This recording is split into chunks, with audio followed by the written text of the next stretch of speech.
that they got above, got above, that they got above, got above, that they got above, got above, that they got above, got above. Gangsters, cops, and politicians, get ready to rock on a mission. Each one of us shares our own vision. When I was on the yard, I went real hard. While I patrolled the streets, all the G's I meet. When I was on the yard, I went real hard. While I patrolled the streets, all the G's I meet. While I moved up that stick book. I like to thank God above. I like to thank God above. God above. I like to thank God above. God above. I like to thank God above. God above.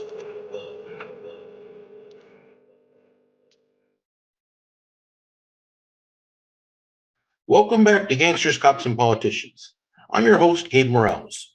We are now continuing with part 2 of our coverage on the Nuestra Familia prison gang and subservient groups. As discussed previously, in the late 1970s, Robert Black Bob Coach Vasquez took power and implemented new ideas after Babo and Death Row Joe's impeachment. Vasquez proposed that no one man would ever again be the sole Nuestra General with control over the entire organization. This led to the creation of an NF Mesa that was made up of 3 generals. This Mesa was later renamed the Overall Governing Body, or OGB. Vasquez was an advisor and coach, a name he earned at Old Folsom Prison for making NF members work out in an exercise routine commonly known as the Machina. He was incarcerated with the California Department of Corrections from 1977 to 1985, with the last 2 years being on parole. He and his close friend Brown Bob Veramontes and other NF supported the creation of a northern structure, or Nuestra Raza, via a XIV bonds that was written in Folsom 4A building. This created a category system for entry-level NS, Cat 1 being soldiers, squad leaders is Cat 2, and undercover NF is Cat 3s. The northern structure / Nuestra Raza was referred to as being hermanos, or bros, while made NF members were called carnales, or Cs. Credit for drafting the bonds goes to several people, depending on who you ask. But Corny Tristan was definitely one of the key people involved. But this effort had to get the support from the majority of the NF who were housed at the time at the DVI prison in Tracy. As you may recall me saying earlier, the NF had dwindled down in the late 1970s to early 80s from 700 members to only about 100 members and close associates. Some of those alleged to have co-signed off on the bonds were Hector Copas Gallegos and Michael Manososa, Babo's own brother, who remained in the O but later dropped out, and a few others.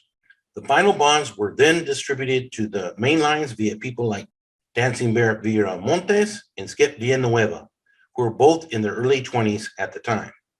There are some people today who claim there was discussion of this northern structure at DVI back in the late 1970s, before it was discovered at Folsom 4A.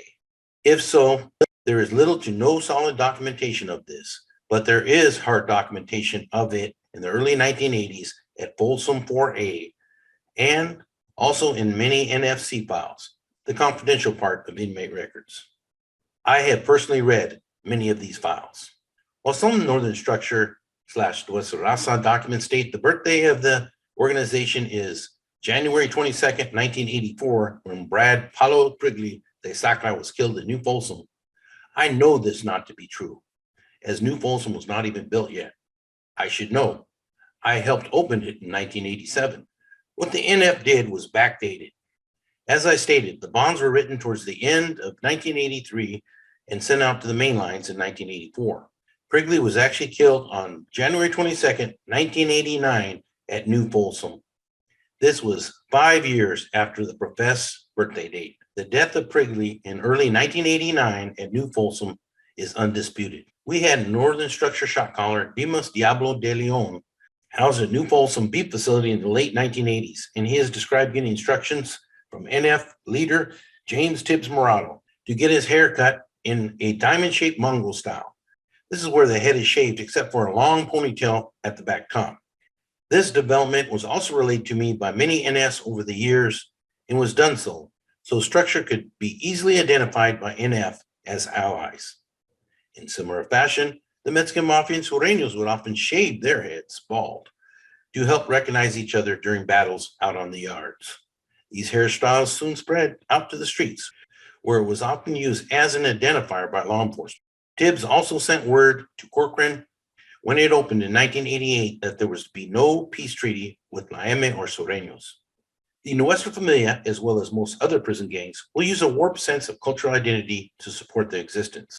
They've stolen and hijacked legitimate non-gang symbols, like the United Farm Workers symbol, for their own purpose and objectives to win over the hearts and minds of young recruits. It is a fact Black Bob Vasquez's dad, Chino, was a pallbearer at UFW leader Cesar Chavez's funeral, but there were no gang ties there, just a mutual admiration for each other. Like former shot caller Dimas de Leon said, they will tell you how proud it is to be a Mexican, then send you out to attack other Mexicans. How hypocritical is that? The NF will often learn and use Aztec and Mayan mythology and symbols and words to communicate. For instance, Ixpo means northern man in Nahuatl. 2 bars with 4 dots means 14 in the Mayan numeral system. The mesa that was developed at Old Folsom was later changed to the overall governing body, also referred to as the High Command. As stated earlier, it consists of 3 Cat 3 generals and is broken down further into Cat 2 captains. The NF Constitution has been revised several times over its history, describing how the O is to be run. The Street Regiment General is responsible for overseeing all NF regiments and crews out on the street. The General Pintas is responsible for all prison functions for the NF. The General Advocate's Office is supposed to ensure justice and resolve personal conflicts between Cs. The Inner Council, made up of captains, serves as advisors to the generals and keeps them abreast of all NF business. Replacements at the general level are supposed to come from the captain ranks of the Inner Council. Regular NF members are just supposed to be Cat 1, and they are usually placed on a probation period. Some NF who face major discipline have been retained by the organization, but may be regulated to a Cat 1 position for life, never again to hold any position of authority. Soledad, San Quentin, Chino, and Folsom 4A have all been NF headquarters at various times. In later years, Pelican Bay was made the headquarters, with Corcoran and Tehachapi also housing some NF leaders. Street headquarters have moved around over the years via various regiments. 21 Nuestra Familia members and associates were indicted by a Santa Clara County grand jury in 1992. This occurred about a year before I left working at New Folsom Prison. Among those indicted were Andrew Mad Dog Cervantes, Joseph Pinky Hernandez, James Huevo Trujeke, Bobby Silent Lopez, all shown here, plus Vincent Chente Arroyo, Santos Bad Boy Bonillas, Leonel Big Red Cano, who I had at New Folsom, Anthony Chico Guzman, Jerry Cripple Salazar, Herminio Spanquillo Serna, Ronald Lucky Shelton, Eddie Flaco Vargas, Sheldon Skip Villanueva, and several others. On Cinco de Mayo, May 5th, 1998, Robert Weddle Grattan put out the Generation of United Norteños, or Gun CD. He later wrote a book called The Rise and Fall of Nuestra Familia under the pen name of Nino Fuentes, a code name for the NF. The book is full of inaccuracies, as can be shown by the historical truths in this and previous NF episodes, as well as in my book. David Serdano Rocha of Tracy was also caught up with NF politics.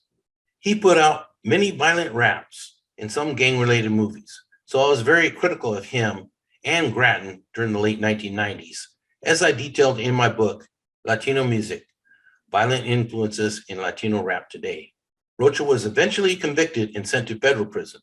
He is now a reborn Christian pastor and doing many good things. You can catch Mr. Rocha's story of redemption in a hip hop panel episode available on this channel. Operation Black Widow was officially started on September 16th, 1997, the historical birth date of the NF as described in part 1 covering this prison gang. Operation Black Widow accelerated in 1998 up to the 2001 RICO indictments. An individual named Daniel Lizard Achille Hernandez was flipped.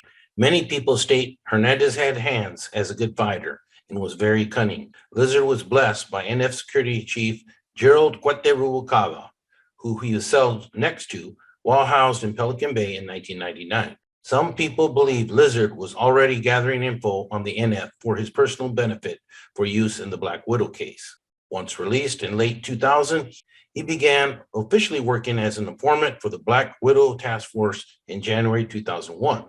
And he directed street activities as described by Flaco, as we will see during his interview coming up here shortly. In my professional opinion, Lizard was always very manipulative and was able to convince and confuse many lower level NF and Norteño soldados that he was in charge of the streets. Like Grattan, now deceased, he is somebody who I've always been critical of for his acts and false claims in and out of custody. And I am not the only criminal justice staff who felt this way. Some non-law enforcement sources who covered the OVW case also inferred that he was involved in the Cap Saloon incident in Salinas by not giving Salinas Regimental Commander Suavio Heredia clear orders. Others state that this is not correct, and he ordered NF to stand down as shown on video, but they and the shooter just did not listen. Yes, I know the facts can get confusing sometimes, and I remind everybody listening to this to always be cautious in jumping to conclusions. I go back to my original disclaimer at the beginning of NF Part 1. Even I could be wrong. I also dealt directly with Luis Roche from San Francisco's Mission District when he was housed at New Folsom C facility, where, as a yard officer, I noticed he would stand with 2 bodyguards surveying the entire yard. Roche's crew took over C facility, which was considered a soft yard within CDC standards. I wrote the main report on this particular incident. Roche became a regimental commander and later DO'd during Operation Black Widow. Again, many people doubt the existence of NF in Washington State and scoff at my claims, but they have a very hard time explaining this Wheeler found in Vacaville in the 1990s, talking about the Seattle Regiment. I personally dealt with NF and former NF on the street way before my professional career. Later, I encountered NF and NS, as well as dropouts after my time working at New Folsom Prison. I encountered individuals like NF shot caller Henry Happy Cervantes. In the upper left-hand picture, that's me there holding up his shirt to show his NF tats. The lower left-hand picture is one that I took of his cell at the King County Jail in Seattle before he was shipped back to California. On the right is a picture of him sitting proudly in another cell. I would say that Happy was definitely a gangster who knew how to do his time. He also liked to do methamphetamine. When NF members Skip Villanueva and Pony Mares were first sent to the feds after Operation Black Widow, they landed in a Sheridan, Oregon BOP facility where they organized Norteños, many who hailed from the Pacific Northwest. It was Skip who branded Washington State as Tierra de Manzanas, land of apples. After a riot at Sheridan against Norteños, both Skip and Pony were sent to the USP Pollock in Louisiana, where they continued to organize Norteños. Skip was eventually sent to the ADX in Florence, Colorado, the end of the line in the federal system, for violent acts he committed at Pollock. In my opinion, he did these acts, including a homicide and major assaults, in order to be housed with the generals who were housed at the ADX.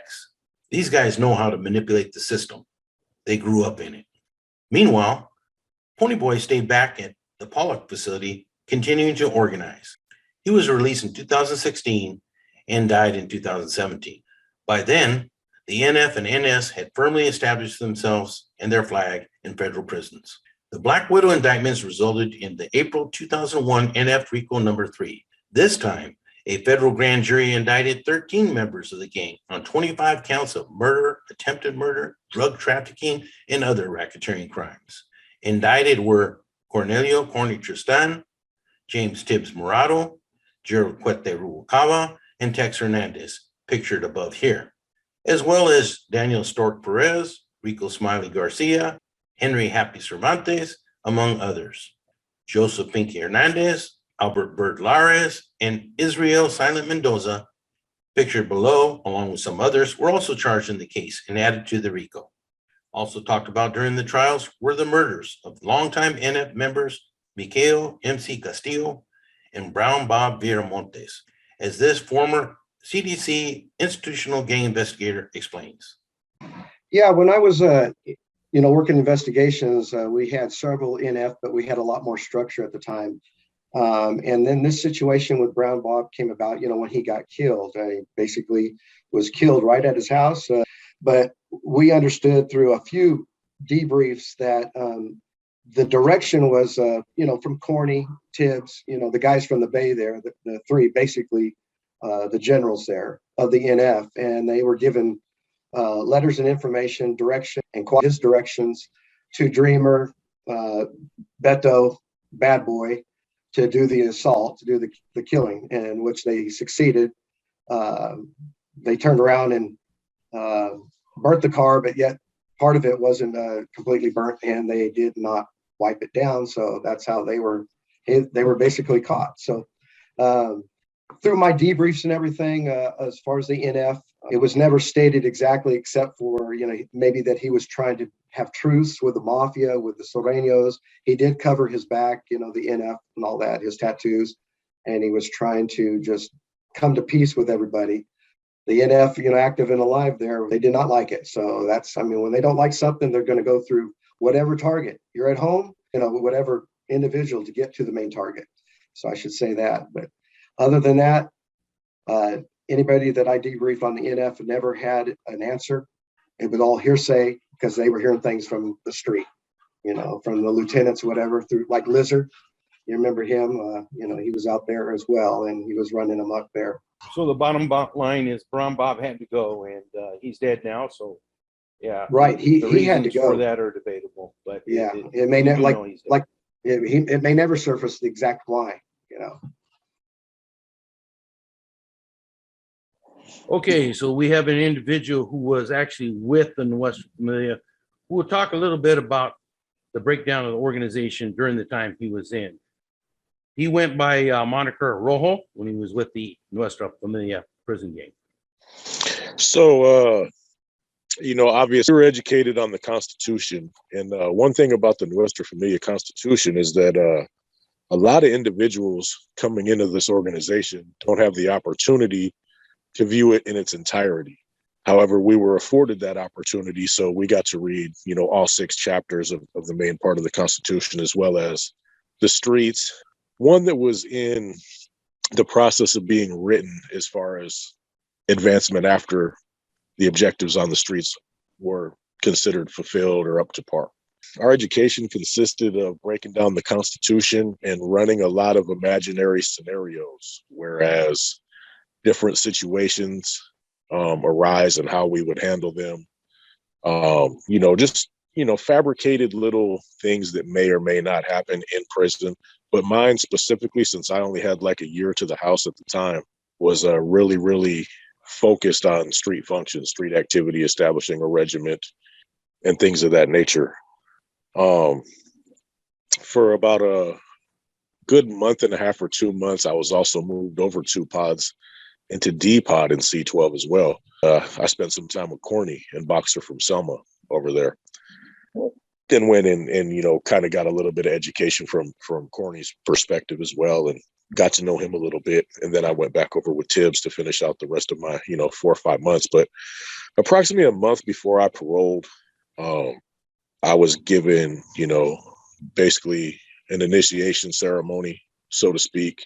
My membership was approved by those individuals deemed responsible for that particular activity. I was sent to the streets as a regiment commander for. Can you let us know when you were involved with the northern structure Nuestra Raza? Basically, what was a little bit of your dealings with that organization as far as your functioning, and also then let us know then after that, why did you decide to leave the organization? And so for me, In order for me, when I first hit the system, I was fortunate to be around a lot of high-ranking individuals at that time. Shuko from Stalin was a current state general, you know what I mean? Other individuals that were C's and bros at the time. It wouldn't be uncommon to go into the Santa Clara County Jail and be in a main line, and there'd be about 5 C's and about 20 bros. Being a Norteño, right, at that time, or Norther, what they use now, was the minority at that time to the environments I was going. I was going into the whole or to the level 4 environments. And at that time, all the C's would be out there in general population. So instantly, I seen the respect and authority that these people had, and it wanted me to gravitate towards them. So I started to get indoctrinated back in 1996 when there was still Nuestra Raza. And so my involvement started to evolve. At that time, it was a little bit different. We all know about the seven phases of NR Soldado, 7 fundamentals, whatever you want to call it, man. The basic bonds and formats, which the bonds are the bylaws for the Norteño movement in absence of an NF member being there. The one thing that the NF stresses on the NR is that their authority only comes from the laws in the absence of no NF member being present.